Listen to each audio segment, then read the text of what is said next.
ಪ್ರೀತಿಯ ವೀಕ್ಷಕರೇ, ನನ್ನ ಜೊತೆ ಇವತ್ತು ನಟ ಗಿರೀಶ್ ಶಿವಣ್ಣ ಅವರಿದ್ದಾರೆ. ಈಗಾಗಲೇ 110 ಕನ್ನಡ ಸಿನಿಮಾಗಳಲ್ಲಿ ಆಕ್ಟ್ ಮಾಡಿದ್ದಾರೆ, 25ರಿಂದ 30 ಧಾರಾವಾಹಿಗಳಲ್ಲಿ ಆಕ್ಟ್ ಮಾಡಿದ್ದಾರೆ. ಇವತ್ತು ನಾನು ಅವ್ರನ್ನ ಮಾತಾಡಿಸೋದಕ್ಕೆ ಒಂದು ವಿಶೇಷ ಕಾರಣ ಇದೆ. ಯಾಕಂತಂದ್ರೆ ರಾಕಿಂಗ್ ಸ್ಟಾರ್ ಯಶ್ ಅವರ ಟಾಕ್ಸಿಕ್ ಸಿನಿಮಾ ರಿಲೀಸ್ ಆಗ್ತಿದೆ. ಯಶ್ ಅವರು ಗಿರೀಶ್ ಸರ್ ಜೊತೆ ವರ್ಕ್ ಮಾಡಿದ್ರು. ಈ ಹಿಂದೆ ನಂದಗೋಕುಲ ಎನ್ನುವಂತಹ ಧಾರಾವಾಹಿ ಪ್ರಸಾರ ಆಗ್ತಿತ್ತು. ಆ ಧಾರಾವಾಹಿಯಲ್ಲಿ ಯಶ್, ರಾಧಿಕಾ ಪಂಡಿತ್ ಅವ್ರ ಜೊತೆಗೆ ಗಿರೀಶ್ ಸರ್ ಕೂಡ ಆಕ್ಟ್ ಮಾಡಿದ್ರು. ಬನ್ನಿ ಈ ಬಗ್ಗೆ ಮಾತಾಡ್ಸೋಣ. ಹೇಗಿದ್ದೀರಾ ಸರ್? ಫ್ಯಾಂಟಾಸ್ಟಿಕ್. ನೋಡಿದ್ರೆ ಗೊತ್ತಾಗುತ್ತಲ್ಲ, ನೀವು ಯಾವಾಗ್ಲೂ ಆರಾಮಾಗಿ ಖುಷಿಯಾಗಿರ್ತೀರಾ. ನಮಗೂ ಕೂಡ ನೋಡಕ್ ತುಂಬಾ ಖುಷಿ ಆಗುತ್ತೆ. Thank you so much. Thank you sir. ನಿಮ್ಮ ಗೆಳೆಯ ರಾಕಿಂಗ್ ಸ್ಟಾರ್ ಯಶ್ ಅವರ ಟಾಕ್ಸಿಕ್ ಸಿನಿಮಾ ರಿಲೀಸ್ ಆಗ್ತಿದೆ, ಏನ್ ಹೇಳ್ತೀರಾ? ಫಸ್ಟ್ ತುಂಬಾ ಖುಷಿ ಆಗುತ್ತೆ. ಯಾಕೆ ಅಂತಂದ್ರೆ ನಾನು ಫಸ್ಟ್ ಟೈಮ್ ನೋಡಿದಾಗ ನಾವು ಅವರೆಲ್ಲ ನಾಟಕದಲ್ಲಿ ಮೀಟ್ ಮಾಡಿದ್ದು. ನಾಟಕ ಮಾಡ್ತಾ ಮಾಡ್ತಾ ಸೀರಿಯಲ್ ಮಾಡಿದ್ದು. ಸೊ ನಾನು ಸೀರಿಯಲ್ ಕಂಟಿನ್ಯೂ ಮತ್ತೆ ನಾಟಕ ಕಂಟಿನ್ಯೂ ಮಾಡಿದೆ. ಅವರು ಸೀರಿಯಲ್ ಬಿಟ್ಟು ರಾಕಿ ಮಾಡಕ್ ಶುರು ಮಾಡಿದ್ರು. ಏನು ಅಂದ್ರೆ ನನಗೇನಿತ್ತು ಅಂದರೆ ನಾನು ಸಿನಿಮಾ ಮಾಡಬೇಕಾದ್ರೆ ತುಂಬ ರೆಡಿ ಇರಬೇಕು. ಅಂದರೆ ಇವಾಗಿನ ಥರ ಸಿನಿಮಾ ಇರಲಿಲ್ಲ. ಅವಾಗ ರೀಲ್ಸ್ ಇತ್ತು. ನಾವು ಒಂಚೂರು ಏನಾದರೂ ಫಂಬಲ್ ಆದರೆ, ಸೈಕಲ್ ಆದರೆ ನಿಲ್ಲಿಸ್ಬಿಡ್ತಾ ಇದ್ವಿ. ಅವಾಗ ಬೈಯೋರು ನಮಗೆ, ಟಿಫನ್ ತಿಂದ್ರ ಅನ್ನೋರು. ತಿಂದ್ವಿ ಅಂದರೆ ಮತ್ತು ರೀಲ್ ಯಾಕೆ ತಿಂತಾ ಇದ್ದೀರಾ ಅಂತ ಕೇಳೋರು ಡೈರೆಕ್ಟಾಗಿ. ನಾನು ರೆಡಿ ಇಲ್ಲ ಸಿನಿಮಾಗೆ ಅಂತ ನಾನು ಸಿನಿಮಾಗಳು ಕಮ್ಮಿ ಮಾಡ್ತಿದ್ದೆ. ಸೀರಿಯಲ್ಲು ಸಿನಿಮಾಗಳು ಅಂದರೆ ನಾಟಕ ಮತ್ತು ಸೀರಿಯಲ್ ಜಾಸ್ತಿ ಮಾಡ್ತಿದ್ದೆ. ಅವ್ರು ಡೈರೆಕ್ಟ್ ಸಿನಿಮಾ ಮಾಡಿದ್ರು. ಅವರು ನಾವು ಸಿನಿಮಾ ನೋಡಿ, ಸಿನಿಮಾ ಇಷ್ಟು ಚೆನ್ನಾಗಿ ಡ್ಯಾನ್ಸ್ ಮಾಡ್ತೀವಿ ಹಂಗೆ ಹಿಂಗೆ ಅಂತ. ನಾವು ಅವ್ರು ಡ್ಯಾನ್ಸ್ ಮಾಡ್ತಿದ್ರು. ಆ್ಯಕ್ಚುಲಿ ನಂದಗೋಕುಲ ಸೀರಿಯಲಲ್ಲಿ ಡ್ಯಾನ್ಸ್ ಎಲ್ಲ ಮಾಡಿದ್ರು ಚೆನ್ನಾಗೆ. ಸರಿ, ನೋಡ್ತಾ 2011 ರಾಜವಲ್ಲಿಗೆ ಹೇಳಿದ್ರು ನನಗೆ ಬಂದು ಮಾಡು ಅಂತ. ಅಲ್ಲಿ ನೋಡ್ತೀನಿ, ಈಸ್ ಅ ವೆರಿ ಪ್ರೊಫೆಷನಲ್. ಅಂದರೆ ವೃತ್ತಿಪರ ನಟ ಅಂತ ಹೇಳ್ತಾರೆ ಗೊತ್ತಾ. ವೃತ್ತಿಪರ ಅಂದರೆ ಅದರಲ್ಲಿ PhD ಮಾಡಿರ್ಬೇಕು ಅಂತ. ಅಂದರೆ ಅದನ್ನು ಈ ಸಿನಿಮಾವನ್ನು ನಾನು ಎಲ್ಲಿ ನಿಲ್ಲಿಸ್ತೀನಿ ಅಂತ ಗೊತ್ತಿರುತ್ತೆ ಅವ್ರು. ವೃತ್ತಿಪರ ಅಂತ, ಪರ್ಫೆಕ್ಟ್ ಅಂತ. ಅಯ್ಯೋ ಪರವಾಗಿಲ್ಲ ಕಣಯ್ಯ, ಸೂಪರಯ್ಯ ಅಂತ ಅನ್ನಿಸ್ತು. ರಾಮಾಚಾರ್ಯನೂ ಹಂಗೆ ಆಯಿತು, ಸಂತೋಷ್ ಫಾರ್ವರ್ಡು ಹಂಗೆ ಆಯಿತು. ಆಮೇಲೆ ನೋಡಿದ್ರೆ KGF ನೋಡಿ, ಏನೋ ಈ ಸಿನಿಮಾ ಹಿಂಗೆಲ್ಲ ಇದೆಯಾ. ಯಾಕೆಂದರೆ ಫಸ್ಟ್ ನಮ್ಗೆ ಏನು ಅನಿಸುತ್ತೆ ಅನ್ನೋ, ಸೆಕೆಂಡ್ ಮಾತ್ರ ಎಕ್ಸ್ಟ್ರಾರ್ಡಿನರಿ ಆಗಿತ್ತು. ಯಾಕಂದರೆ ಫಸ್ಟ್ ಒಂಥರ ಇರುತ್ತೆ, ಸೆಕೆಂಡೇ ಬೇರೆ ಥರ ಆಗ್ಬಿಡುತ್ತೆ ನಮ್ಗೆ. ಟಾಕ್ಸಿಕ್ ಟ್ರೈಲರ್ ನೋಡಿದ್ಮೇಲೆ ಗಾಬರಿ ಆಗ್ಬಿಟ್ಟು, ಅಣ್ಣ ಆಯ್ತು ಬಿಡೋಣ ಇನ್ನೇನು ಮಾಡೋಕ್ಕೆ. ರಾವಣ ನೋಡಿದ್ವಿ. ನಾವು ಮೊಬೈಲ್ ನೋಡ್ತಾ ಇದ್ವಿ ನಾವು ರಾವಣ ಟ್ರೈಲರು. ಏನೇ ಇದು ಅಂತ ಒಂದು ಥಿಯೇಟ್ರ್ ಓಪನ್ ಆಗಿದೆ ಹೊಸಕೋಟೆಯಲ್ಲಿ. ಅಲ್ಲಿ ಹಾಕಿದ್ದ ಗಾಬರಿ ಆಗೋಯ್ತು, ಏನು ಇಷ್ಟು ಚೆನ್ನಾಗಿದೆಯಾ ಇದು ಅಂತ. ಅಷ್ಟು ಚೆನ್ನಾಗಿತ್ತು. ಅವ್ರು ಹೋಗಿದ್ದ ರೀತಿ, ಬೆಳೆದಿದ್ದ ರೀತಿ, ಅವ್ರಿರೋ ರೀತಿ, ನಡ್ಕೊಳ್ತಾ ಇರೋ ರೀತಿ ತುಂಬ ಇಷ್ಟ ಆಗುತ್ತೆ, ಇನ್ಸ್ಪೈರ್ ಆಗುತ್ತೆ ನಮಗೂ ಕೂಡ. ನಂದಗೋಕುಲ ಧಾರಾವಾಹಿ ಟೈಮ್ನಲ್ಲಿ ಅವರಿಗೆ ಅಂದ್ರೆ ಈ ಸಿನಿಮಾ ಬಗ್ಗೆ ಇದ್ದ ಪ್ಯಾಷನ್, ಆ ವಿಷನ್ ನಿಮಗೆ ಗೊತ್ತಾಗ್ತಿತ್ತ? ಸಿನಿಮಾ ಬಗ್ಗೆ ಇತ್ತು ಎಲ್ಲ ಗೊತ್ತಿಲ್ಲ, ಆ್ಯಕ್ಟಿಂಗ್ ಬಗ್ಗೆ ಸಿಕ್ಕಾಪಟ್ಟೆ ಇತ್ತು. ಅಂದರೆ ಈ ಸೀನ್ ಹಿಂಗೆ ಮಾಡೋಣ, ಆ ಸೀನ್ ಹಂಗೆ ಮಾಡೋಣ, ಈ ಸೀನಲ್ಲಿ ಏನೇನು ಮಾಡಬೇಡಾದ್ರೆ ಹೆಂಗಂತ ಇನ್ನೂ ಈ ಸೀನಲ್ಲಿ ಇದೆ ತುಂಬ ಸುಮ್ಮನೆ ಗೊತ್ತಾಗಲ್ಲ ನಿಮಗೆ ಅಂತ ಎಕ್ಸ್ಟ್ರಾ ತಿರ್ಕೊಂಬರೋದು, ಎಗರ್ಕೊಂಬರೋದು, ಈ ಥರ ಮಾಡೋದು. ಈ ಸೀನ್ ಯಾರಿಗೂ ಮಾಡೋಕ್ಕೆ ಹೋಗ್ತಾರೆ ಅಂತ ಅನಿಸುತ್ತೆ ನಮಗೆ. ಅಂದರೆ ಪ್ಯಾಷನ್ ಇತ್ತು ಅವ್ರಿಗೆ ಮಾಡಬೇಕು ಅಂತ. ಆ್ಯಕ್ಟಿಂಗಲ್ಲಿ ತುಂಬ ಪ್ಯಾಷನ್ ಇತ್ತು. ಆಮೇಲೆ ಅಕ್ಕಪಕ್ಕ ಆರ್ಟಿಸ್ಟ್ಗಳು ನೀವು ಚೆನ್ನಾಗಿ ಮಾಡೋಣ ಅಂತ ಹೇಳೋ ಎಂಕರೇಜ್ಮೆಂಟ್ ಇತ್ತು. ಸೊ ಇವತ್ತು ಹಂಗೆ ಇದೆ ಅವರು. ಓಕೆ, ನಂದಗೋಕುಲ ಧಾರಾವಾಹಿ ಟೀಮ್ ನಲ್ಲಿ ಯಾರ್ಯಾರಿದ್ರು ಅವ್ರು ಇವತ್ತಿಗೂ ಕೂಡ ಯಶ್ ಮತ್ತೆ ರಾಧಿಕಾ ಪಂಡಿತ್ ಅವ್ರ ಜೊತೆ ಕಾಂಟ್ಯಾಕ್ಟ್ ಅಲ್ಲಿ ಇದ್ದಾರೆ. ಅದೇ ಫ್ರೆಂಡ್ಶಿಪ್. ನಾನು ಸೋಷಿಯಲ್ ಮೀಡಿಯಾ ನೋಡ್ತಾ ಇರ್ತೀನಿ, ರಾಧಿಕಾ ಪಂಡಿತ್ ಅವರ ಒಂದು ಇನ್ಸ್ಟಾಗ್ರಾಮ್, ಫೇಸ್ಬುಕ್ ಅಕೌಂಟ್ ನಲ್ಲಿ ಅವರ ಹಳೆ ಫ್ರೆಂಡ್ಸ್ ಫೋಟೋಗಳೇ ಕಾಣಿಸ್ತಾ ಇರುತ್ತೆ.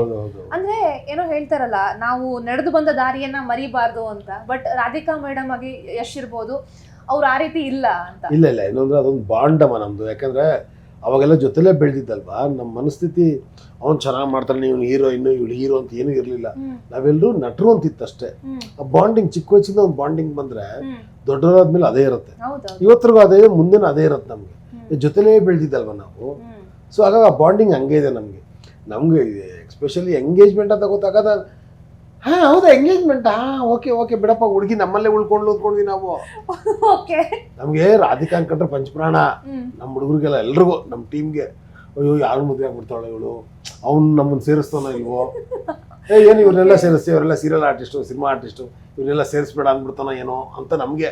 ನೋಡ್ರಿ ಇವರಿಬ್ರೆ ಬಿಡ, ನಮ್ದೇ ಗೊತ್ತೇ ಇರ್ಲಿಲ್ಲ ನಿಮ್ಗೆ? ಅದೇ ಹಿಂಟ್ ಇತ್ತು, ಬಟ್ ಕನ್ಫರ್ಮೇಶನ್ ಇರ್ಲಿಲ್ಲ ಅಂತಿತ್ತು. ಬಟ್ ಓಕೆ, ನಮ್ಗೆ ಖುಷಿ ಆಯ್ತಲ್ಲ, ಇಬ್ರು ನಮ್ಮಲ್ಲೇ ಉಳ್ಕೊಂಡ್ರಲ್ಲ ಅಂತ.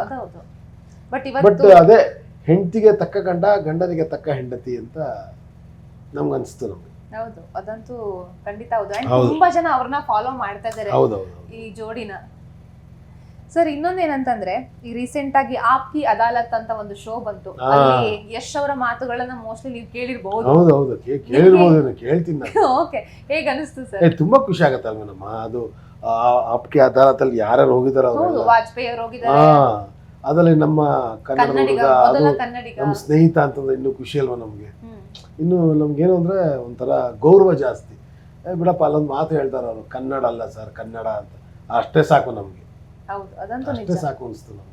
ಈಗ ಪ್ರಮೋಷನ್ಗಳಿಗೆ ಅಂತ ಅವರು ಬೇರೆ ಬೇರೆ ರಾಜ್ಯಗಳಿಗೆಲ್ಲ ಹೋಗ್ತಾ ಇರ್ತಾರೆ. ಈಗ ಯಾವ ಒಂದು ರಾಜ್ಯಕ್ಕೆ ಹೋಗ್ತಾರೋ ಆ ಭಾಷೆನ ಮಾತನಾಡೋದಕ್ಕೆ ಅವ್ರು ಟ್ರೈ ಮಾಡ್ತಾ ಇದ್ದಾರೆ. ಈಗ ಹಿಂದಿಲೂ ಕೂಡ ಮೊನ್ನೆ ಹೇಳಿದ್ರು, ನನಗೆ ಸ್ವಲ್ಪ ತೊಂದರೆ ಆಗ್ಬೋದು, ನಾನು ಮಾತಾಡಿರೋದು ತಪ್ಪಾಗಿರ್ಬೋದು, ಬಟ್ ಅಡ್ಜಸ್ಟ್ ಮಾಡ್ಕೊಳ್ಳಿ ಅಂತ. ಬಟ್ ಅವರ ಹಿಂದಿ, ಇಂಗ್ಲಿಷ್, ತೆಲುಗು ಮಾತಾಡೋದು ನೋಡಿದ್ರೆ, ಆ ಕಾನ್ಫಿಡೆನ್ಸ್ ನೋಡಿದ್ರೆ ತುಂಬಾ ಆಶ್ಚರ್ಯ ಆಗುತ್ತೆ. ಅವ್ರು ಹೇಳಿದ್ರು ಮೊನ್ನೆ ಪ್ರೆಸ್ ಮೀಟ್ ನಲ್ಲಿ, ಟಾಕ್ಸಿಕ್ ಟ್ರೇಲರ್ ಪ್ರೆಸ್ ಮೀಟ್ ನಲ್ಲಿ ಹೇಳಿದ್ರು, ನನ್ನ ಇಂಗ್ಲಿಷ್ ನಿಮ್ಗೆ ಹೆಂಗೆ ಮೊದಲಿಂದ ಗೊತ್ತು ಅಂತ. ಈ ಬಗ್ಗೆ ಹೇಳಿ ಸರ್. ಅದೇ ಅದು ಹೇಳದ್ನಲ್ಲ, ಪ್ರೊಫೆಷನಲಿಸಮ್ ಅಂದ್ರೆ ಅದೆಲ್ಲ ಬರುತ್ತೆ ಅದರಲ್ಲಿ. ಸೊ ನಾನು ಈ ರಾಜ್ಯ ಬಿಟ್ಟು ಬೇರೆ ರಾಜ್ಯಕ್ಕೆ ಹೋದಾಗ ಅದರ ಭಾಷೆ, ಅದರ ಸಂಸ್ಕೃತಿ ತಿಳ್ಕೊಬೇಕು ಅಂತ ಅನ್ಸುತ್ತೆ. ಈಗ ನಾವು ಅಷ್ಟೇ, ಈಗ ನಾವು ತಮಿಳ್ನಾಡಿಗೆ ಹೋಗ್ತೀವಿ, ತೆಲುಗು ಹೋಗ್ತೀವಿ ಅಂದರೆ ಆ ಭಾಷೆನ ತಿಳ್ಕೊಳಕ್ಕೆ ನಾವು ಪ್ರಯತ್ನ ಪಡ್ತೀವಿ, ಯಾಕಂದರೆ ಅಲ್ಲಿನ ಭಾಷೆ ಅಲ್ವಾ ಅದು. ಸೊ ಅವರು ಎಲ್ಲ ಕಡೆ ಹೋಗ್ತಾರೆ ಅಂದರೆ ಕಲೀಲೇಬೇಕಾಗತ್ತೆ, ಅದು ಪ್ರೊಫೆಷನಲ್ ಆಗಿ ಎಲ್ಲರೂ ಮಾಡ್ತಾರೆ. ಇವರು ಇನ್ನೂ ಹೊರಗಡೆ ಹೋಗಿದ್ರಲ್ಲ, ಇನ್ನೂ ಕಲಿತಾರೆ, ಇನ್ನೂ ಕಲಿತಾ ಇದ್ದಾರೆ ಚೆನ್ನಾಗಿ. ಅವ್ರನ್ನೂ ನಮಗೂ ಇನ್ಸ್ಪೈರ್ ಆಗುತ್ತೆ, ಇರಪ್ಪ ನಾವು ಏನಾದ್ರು ಟ್ರೈ ಮಾಡೋಣ, ಕಲಿಯೋಣ ಅಂತ. ಓಕೆ, ಟಾಕ್ಸಿಕ್ ಬಗ್ಗೆ ಅವ್ರಿಗೆ ಏನಾದ್ರು ಮೆಸೇಜ್ ಕಳಿಸಿದ್ರಿ ಉಂಟಾ ಅಥವಾ ಮಾತಾಡಿದೀರಾ? ಅದೇ ಇದು ನಮ್ಮ ಟ್ರೂಪ್ ಇದೆ ಒಂದು, ನಂದಗೋಕುಲ ಅಂತ, ಅದರಲ್ಲಿ ಯಾವ್ಯಾವ ಡೈಲಾಗ್ಸ್ ಇದೆ, ಏನೇನಿದೆ ಅಂತೆಲ್ಲ ಮಾತಾಡಿದ್ದೀವಿ. ಓಕೆ, ಚೆನ್ನಾಗಿ ಖುಷಿ ಆಯ್ತು, ಅಂತಾರೆ. ಓಕೆ, ಖುಷಿ ಆಗುತ್ತೆ. ಇಲ್ಲ, ಟಾಕ್ಸಿಕ್ ಬರ್ತಿರೋದೇ ಒಂಥರ ಖುಷಿ ನಮ್ಗೆ, ಯಾಕೆಂದ್ರೆ ಬೇರೆ ಥರದ ಜಾನರ್ ಅದು, ಒಂಥರ ಇಂಗ್ಲೀಷ್ ಪಿಕ್ಚರ್ ಇದ್ದಂಗಿದೆ, ಕನ್ನಡದ ಇಂಗ್ಲೀಷ್ ಪಿಕ್ಚರ್ ಅದು. ನೋಡಿದ್ರೆ ಅನ್ಸುತ್ತೆ ನೋಡೋದು, ಬಟ್ ಎರಡೇ ಲ್ಯಾಂಗ್ವೇಜ್ ನೋಡಿ, ಇಂಗ್ಲೀಷ್ ಕನ್ನಡ ಎರಡೇ. ಖುಷಿ ಅನ್ಸುತ್ತೆ ನಮ್ಗೆ, ಈ ತರ ಎಲ್ಲ ಮಾಡ್ಬೋದಾ ಅಂತ, ಆ ರೀತಿ ಖರ್ಚು ಮಾಡ್ಕೊಂಡು. ಪ್ಯಾನ್ ಇಂಡಿಯಾ ಅಂತ ಒಂದು ಕಾನ್ಸೆಪ್ಟ್ ನ ಶುರು ಮಾಡಿದ್ರು KGF ಇಂದ. ರವಿ ಸರ್ ಹಿಂದೆ ಮಾಡಿದ್ರು, ಬಟ್ ಇವ್ರು ಅದನ್ನ ಮುಂದುವರ್ಸ್ಕೊಂಡು ಹೋದ್ರು. ರವಿ ಸರ್ದು ಇಂಡಿಯಾ ಪ್ಯಾನ್ ಅದು, ಅದು ಪ್ಯಾನ್ ಇಂಡಿಯಾ, ಇಂಡಿಯಾದ ಪ್ಯಾನ್ ಅದು ಫುಲ್. ರವಿ ಸರ್ದೆಲ್ಲ ನಾವು ಮಾತಾಡೋಕೆ ನಮ್ಗೆ ಹೋಗ್ತಿರೇ ಇಲ್ಲ ನಮ್ಗೆ. ಅದಂತೂ ನಿಜ. ಏನ್ ಶಾಂತಿಂಕ್ರಾಂತಿ 4 ಜನ ಹೀರೋ ಒಂದೇ ಶಾಟ್ 4 ಜನ ತೆಗಿಬೇಕು ಅಂದ್ರೆ ಇನ್ಯಾರು ಮಾಡಕ್ಕೂ ಆಗಲ್ಲ, ಮಾಡೋದು ಇಲ್ಲ. ಅದೊಂಥರ ಕ್ರೇಜಿ ಸ್ಟಾರ್ ಅಷ್ಟೇ, ಮಾಡಬೇಕಷ್ಟೇ. ಅಲ್ಲಿದೆ ಅದಲ್ಲಿದೆ ಅದು. ಹೌದು ಸರ್, ಟಾಕ್ಸಿಕ್ ಬಗ್ಗೆ ನಿಮಗಿರುವಂತ ನಿರೀಕ್ಷೆ ಏನು ಸರ್? ಸಿನಿಮಾ ಚೆನ್ನಾಗಿರುತ್ತೆ, ಟ್ರೇಲರ್ ಚೆನ್ನಾಗಿರುತ್ತೆ, ಮಜಾ ಇರುತ್ತೆ, ಬಟ್ ಒಳ್ಳೆ ಸೌಂಡ್ ಸಿಸ್ಟಮ್ ಇರುವಂತ ಜಾಗಕ್ಕೆ ಹೋಗಿ ಕೂತ್ಕೋಬೇಕು. ಯಾಕಂದ್ರೆ ಸೆಂಟ್ರ್ ಸೀಟಲ್ಲಿ ಕೂತ್ಕೊಂಡು ಫ್ರಂಟಲ್ಲಿ ನೋಡ್ಬೇಕು ನಮ್ಮವ್ರನ್ನ ಅಂತ ಆಸೆ ಇದೆ ನಂಗೆ. Okay sir, okay. ನೀವು ಶಿರ್ಸಿ ಬಗ್ಗೆ ಹೇಳ್ತಾ ಇದ್ರಿ, ಶಿರ್ಸಿ ಏನೋ ಇದ್ರ ನನ್ನ favourite place. Okay sir, okay. Sirsi ಬಗ್ಗೆ ಹೇಳಿ ಸರ್, ನಿಮ್ಮ ಅನುಭವ. ಶಿರ್ಸಿದು ಅದೇನೆ, ನೀವು ಅಲ್ಲಿಗೆ ಹೋದ್ರೆ ಅದೇ ನೀವು ಅದೇ ಊರೇ, ಬಟ್ ನಾವಲ್ಲಿಗೆ ಹೋದಾಗ ನಮ್ಗೆ ಸಿಗೋಂಥ ಅನುಭವ ಇದೆಯಲ್ಲ, ಅದನ್ನ ಎಕ್ಸ್ಪ್ಲೇನ್ ಮಾಡೋಕ್ಕಾಗಲ್ಲ. ಅವ್ರು ಕೊಡೋ ಊಟ, ಅವ್ರು ತೋರಿಸೋ ಪ್ರೀತಿ, ಅವ್ರು ಮಾತಾಡೋ ರೀತಿ, ಆ ಮನೆ, ಆ ಬಾವಿ, ಆ ಹುಡುಗರು ಕಲರು, ಇವೆಲ್ಲ ಈ ಥರನೂ ಬೆಳಗಿರ್ತಾರ ಅಂತ. ಶಿರ್ಸಿ ಜಾತ್ರೆಗೆ ಹೋಗಿದ್ರೆ ನೋಡ್ರೆ ಕಣ್ಣು ತುಂಬ ಏನೆಲ್ಲ ನೋಡ್ಬೋದು, ಎಷ್ಟು ಚೆನ್ನಾಗಿ ಸಾಂಸ್ಕೃತಿಕವಾಗಿರುವಂಥ ಜಾಗ ಅದು ಅಂತ ಅನ್ಸ್ಬಿಡ್ತು ನನಗೆ. ಪರ್ಸ್ನಲಾಗಿ ಶಿರ್ಸಿ ತುಂಬ ಇಷ್ಟ ನನಗೆ. ಅದು ಯಾವಾಗಿಂದ ಅಂದರೆ ನಮ್ಮೂರ ಮಂದಾರ ಸಿನಿಮಾ ನೋಡಿದ್ವಿ, ಶಿರ್ಸಿನ ತುಂಬಾ ಅದ್ಭುತವಾಗಿ ತೋರಿಸಿದ್ದಾರೆ. ತುಂಬಾ ಅಂದರೆ ಆ ಸಂಸ್ಕೃತಿಯನ್ನು ತುಂಬ ಚೆನ್ನಾಗಿ ತೋರಿಸಿದ್ದಾರೆ, ಮಾತಾಡೋ ರೀತಿ, ಭಾಷೆ ಕಲಿತಾ ಇದ್ದೀನಿ. ನೋಡೋದು ಪಿಕ್ಚರ್ ಮಾಡಿದ್ದೀನಿ ಅದರಲ್ಲಿ, ಹೇಮಂತ ಕಡೆ ಅಂತ ಒಬ್ಬ ಡೈರೆಕ್ಟ್ರು, ಅದೇ ಭಾಷೆಯಲ್ಲೇ ಮಾತಾಡಿದ್ದೀನಿ. ಒಂದೆರಡು ವರ್ಡ್ ಡೈಲಾಗ್ಸ್. ಎಂತದೆ ಕಡೆಗೆ ಎಂತಿದ್ದೆ, ಆರಾಮಿದ್ದೇನಾ, ಹೇ ಮಾಮಲ ಬಾರೋ. ಪರ್ಸನಲಿ ತುಂಬಾ ಇಷ್ಟ. Okay, okay sir. ಸಾಗರದ ಬಗ್ಗೆನೂ ಹೇಳ್ತಾ ಇದ್ರಿ, ಸಾಗರದ ಶ್ರೀಧರಾಶ್ರಮ, ಅದ್ರ ಬಗ್ಗೆನೂ ಹೇಳ್ಬೋದಾ? ನಾನು ಫಸ್ಟ್ ಟೈಮ್ ಹೋದಾಗ ಸಾಗರಕ್ಕೆ ನಂಗೆ ಗೊತ್ತಾಗ್ಲಿಲ್ಲ, ಮೆಟ್ಲ ಹತ್ತಿಸ್ಕೊಂಡು ಹೋದ್ರು. ಅವಾಗ ಇನ್ನೂ ಸ್ವಲ್ಪ ಗುಂಡ್ಗುಂಡಕ್ಕೆ ಚೆನ್ನಾಗಿದ್ದೆ, ಯಾಕ್ರೋ ಹತ್ತಿಸ್ತೀರಾ ಮೆಟ್ಲನ್ನ ಬೆಳಗ್ಗೆ ಅಂತ.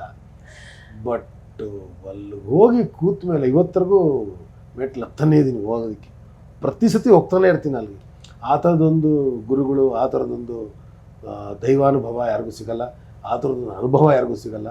ಅದೇ ಹೇಳ್ತೀನಿ ಫ್ರೆಂಡ್ಸ್ಗೆಲ್ಲ, ನಿಮ್ಗೆ ಏನೋ ಫ್ರೀ ಸಿಕ್ಕಿದ್ರೆ ಸಾಗರಕ್ಕೆ ಹೋಗಿ ಬನ್ನಿ, ಶ್ರೀಧರಾಶ್ರಮ ಇದೆ, ಅಲ್ಲಿ ನೋಡ್ಕೊಂಬನ್ನಿ ಗುರುಗಳನ್ನ ಅಂತ. Okay sir, okay. ಈಗ ಮುಂದಿನ ಸಿನಿಮಾಗಳ ಬಗ್ಗೆ ಹೇಳ್ಬೋದಾ? ಅದೇ ಈಗ ಅಯೋಗ್ಯ 2 ರಿಲೀಸ್ ಆಗಿದೆ, ಹಿಟ್ ಆಗಿದೆ, ಜನ ಹಿಟ್ ಮಾಡಿದ್ದಾರೆ. ಅದನ್ನು ಇನ್ನೂ ಕಣ್ ತುಂಬ್ಕೊಳ್ಳೋಕ್ಕೆ ಸಾಕಾಗ್ತಾ ಇಲ್ಲ, ಯಾಕಂದರೆ ಸುಮಾರು ಕಡೆ ಹೋಗಿ ಬಂದ್ವಿ, ಎಲ್ಲರೂ ಎಂಜಾಯ್ ಮಾಡ್ತಿದ್ದಾರೆ. ಗಿರಿ ಅನ್ನೋ ಹೆಸರನ್ನ ಮಾಡ್ಬಿಟ್ಟು ಬೆಣ್ಣೆ ಅಂತ ಇಟ್ಬಿಟ್ಟಿದ್ದಾರೆ ಈಗ. ಸೊ ಅದ್ರ ಖುಷಿನಲ್ಲೇ ಇದ್ದೀವಿ. ಈಗ ಕಾಫಿ ಬೈಟ್ ಅಂತ ಒಂದು ಮಾಡ್ತಾ ಇದ್ದೀವಿ, ತೂತ್ ಮಡಕೆ ಅಂತ ಒಂದು ಸಿನಿಮಾ ಮಾಡಿದ್ವಿ, ಅದೇ ಹುಡುಗರ ಜೊತೆ ಕಾಫಿ ಬೈಟ್ ಅಂತ, ಅದು ಕಾಮಿಡಿ ಸಿನಿಮಾ. ಸೊ ಜನಗಳನ್ನ ನಗ್ಸೋದೇ ನಮ್ಮ ಧ್ಯೇಯ. ಆ ಕೆಲಸ ಮಾಡ್ಕೊಂಡು ಹೋಗ್ತಾ ಇದ್ದೀನಿ ನಾನು. ಸರ್, ಒಂದಷ್ಟು ಧಾರಾವಾಹಿಗಳನ್ನ ಮಾಡಿದ್ರಿ, ಈಗ ಆಲ್ಮೋಸ್ಟ್ ಒಂದು 10 ವರ್ಷದಿಂದ ಬ್ರೇಕ್ ತಗೊಂಡಿದ್ದೀರಾ, ಮತ್ತೆ ಧಾರಾವಾಹಿಯಲ್ಲಿ ನಿಮ್ಮನ್ನ ನೋಡ್ಬೋದಾ ಅಂತ?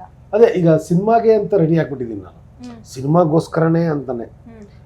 ಸೀರಿಯಲ್ ಏನು ಅಂದರೆ ಇಟ್ಸ್ ಎಲಾಬ್ರೇಟೆಡ್ ಪರ್ಫಾರ್ಮೆನ್ಸ್. ಸಿನಿಮಾಗೆ ಹಂಗಿರಲ್ಲ, ಸಖತ್ ಕಟ್ಟಿರುತ್ತೆ ಪರ್ಫಾರ್ಮೆನ್ಸ್. ಒಂದು ರಿಯಾಕ್ಷನ್ ಅಲ್ಲಿ 1 ಪೇಜ್ ಡೈಲಾಗ್ ಇರುತ್ತೆ, ನಾವು ಕೂಡ ಒಂದೇ ಒಂದು ರಿಯಾಕ್ಷನ್ ಅಲ್ಲಿ 1 ಪೇಜ್ ಡೈಲಾಗ್ ಇರುತ್ತೆ. ಸೊ ಸೀರಿಯಲ್ ಮಾಡಬಾರ್ದು ಅಂತ ಅದರಿಂದ ತಾನೇ ಬಂದಿರೋದು. ನಾವು ಮುಂದಿನ ದಿನಗಳು ಮಾಡೋಣ, ಅದನ್ನು ಸಿನಿಮಾ ಮಾಡಬೇಕು ಅಂತ ಆಸೆ, ಎನರ್ಜಿ ಇದ್ದಾಗ.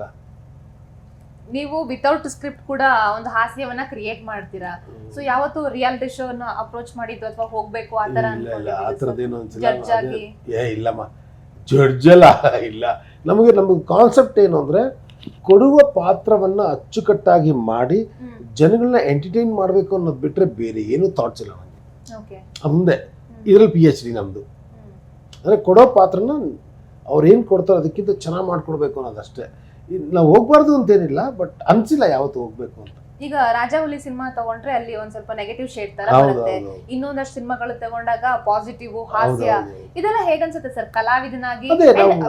ಆಡಿಯನ್ಸ್ ಅದನ್ನ ಅಕ್ಸೆಪ್ಟ್ ಮಾಡ್ತಿದ್ದಾರೆ, ಅದು ತುಂಬಾ ಮುಖ್ಯ. ಅದೇ ನಾವೇನು ಅಂತಂದ್ರೆ ಒಂದ್ಸತಿ ನಾವು ನಟರು ಅಂತ ಗುರುತಿಸ್ಕೊಂಡಾಗ ಅದಕ್ಕೆ ಪ್ರಿಪೇರ್ ಆಗುವಂಥದ್ದು ತುಂಬಾ ಇರುತ್ತದೆ. ಈಗ ಒಂದ್ಸತಿ ಸೈನಿಕ ಅಂತಂದ್ರೂ ಯುದ್ಧ ಮಾಡಬೇಕು, ರಾಜ ಅಂದ್ರೂ ಯುದ್ಧ ಮಾಡಬೇಕು. ಹಂಗಂತ ರಾಜ ಅಂತ ಹೇಳಿ ಸುಮ್ಮನೆ ಕೂತ್ಕೊಳ್ಳೋಕ್ಕಾಗಲ್ಲ, ಅವ್ರು ಎಗರಲೇಬೇಕು, ಫೀಲ್ಡ್ಗೆ ಹೊಡೆದಾಡಲೇಬೇಕು. ಸೈನಿಕ ಆದರೆ ಇನ್ನೂ ಜಾಸ್ತಿ ಹೊಡೆದಾಡಬೇಕು. ರಾಜ ಮೇನ್ ಪಾಯಿಂಟ್ ಕೊಟ್ಟಿದ್ದಾನೆ, ಸೈನಿಕ ಎಲ್ಲರೂ ನೋಡ್ಕೊಂಬರ್ಬೇಕು. ಸೊ ಹಾಗಾಗಿ ಸೈನಿಕ ಅಂತ ಹೇಳಿದ್ಮೇಲೆ ಸೊ ಎಲ್ಲ ವರ್ಷಗಳನ್ನ ಕಲ್ತಿರ್ಬೇಕು ನಾವು. ಅದಕ್ಕೆ ರಂಗಭೂಮಿ ತುಂಬ ಸಾಥ್ ಕೊಡುತ್ತೆ ನಮಗೆ. ಸುಮಾರು ಒಂದು 25-30 ನಾಟಕ ಮಾಡಿದ್ದೀನಲ್ಲ, ಸೊ ಅದ್ರದ್ದು ಅನುಭವ ನಮ್ಗೆ ಇಲ್ಲಿ ಸಾಥ್ ಕೊಡುತ್ತೆ. ನಾನು ಅದು ಹೇಳ್ತೀನಿ ಹೊಸಬ್ರಿಗೆ, ನೀವು ನಾಟಕ ಮಾಡಿ ಬನ್ನಿ, ಇನ್ನೂ ಚೆನ್ನಾಗಿ ಆ್ಯಕ್ಟ್ ಮಾಡ್ತೀರಾ ಅಂತ. ಹೌದು, ಅದಂತೂ ನಿಜ. ವೀಕ್ಷಕರಿಗೆ ಕೊನೆಯದಾಗಿ ಏನು ಹೇಳ್ತೀರಾ ಸರ್? ಇಲ್ಲ, ನಮ್ಮ ಕನ್ನಡ ಸಿನಿಮಾವನ್ನು ನೋಡಿ ಗೆಲ್ಲಿಸಿ. ಯಾಕೆ ಅಂತಂದರೆ ನಮ್ಮ ಕರ್ನಾಟಕದಲ್ಲಿ ಕನ್ನಡಿಗನೇ ಸಾರ್ವಭೌಮ. ನಮ್ಮ ರೀಜನಲ್ ಸಿನಿಮಾಗಳು ಗೆಲ್ಲಬೇಕು. ನಮ್ಮ ಸಿನಿಮಾಗಳು ಗೆಲ್ಲಿಲ್ಲ, ಕನ್ನಡ ಸಿನಿಮಾಗಳು ಗೆಲ್ಲಿಲ್ಲ ಅಂತಂದರೆ ಮುಂದಿನ ದಿನಗಳಲ್ಲಿ ನಮ್ಮ ಮಕ್ಕಳಿಗೆ ಮೊಮ್ಮಕ್ಕಳಿಗೆ ಕನ್ನಡ ಸಿನಿಮಾ ಇರೋದಿಲ್ಲ. ಸೊ ಹಾಗಾಗಿ ಕನ್ನಡ ಸಿನಿಮಾವನ್ನು ನೋಡಿ ಪ್ರೋತ್ಸಾಹಿಸಿ, ನಿಮ್ಮ ಆಶೀರ್ವಾದ ಸದಾ ನಮ್ಗಳ ಮೇಲೆ ಇರಲಿ ಅಂತ ಕೇಳ್ಕೊಳ್ತೀನಿ. Thank you sir, thank you so much. News 18 Kannada ಜೊತೆ ಒಂದು ಸಣ್ಣ ಮಾತುಕತೆ ಆದ್ರೂ ಕೂಡ ಸಣ್ಣದಾಗಿತ್ತು, ದೊಡ್ಡದಾಗೆ ಇತ್ತಿದ್ದು. ಅಚ್ಚುಕಟ್ಟಾಗಿ ಹೇಳಿದ್ರಿ. Thank you so much. ಆದಷ್ಟು ಬೇಗ ಒಳ್ಳೊಳ್ಳೆಯ ಸಿನಿಮಾಗಳನ್ನ ಮೂಲಕ ವೀಕ್ಷಕರ ಮುಂದೆ ಬನ್ನಿ ಅಂತ ನಾನು ಕೇಳ್ಕೊತೀನಿ. ಖಂಡಿತ ನಿಮ್ಮ ಮುಂದೆ ಬರೋದಕ್ಕೆ ಕಾಯ್ತಾ ಇರ್ತೀನಿ ನಾನು. Thank you sir. Thank you.